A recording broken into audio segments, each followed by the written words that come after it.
The auto body industry is a dying trade, something I never thought I would say, but hear me out. From personal experience, I can tell you that whatever job you're doing, anything, it's always cheaper to pay out of pocket versus going through the insurance. Let me explain. Any work that needs to be done, it's always cheaper to pay out of pocket every damn time.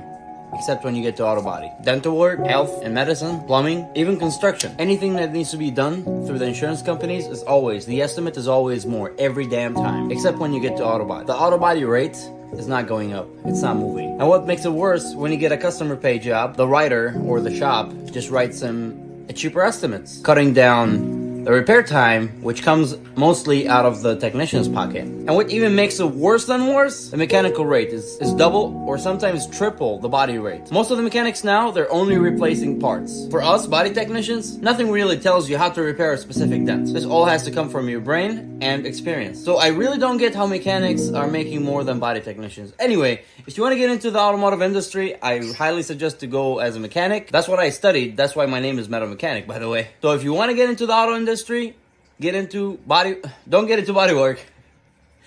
Get into a mechanical. If you can be a diesel mechanic, hell yeah, do it. Just become a diesel mechanic. They make big bucks.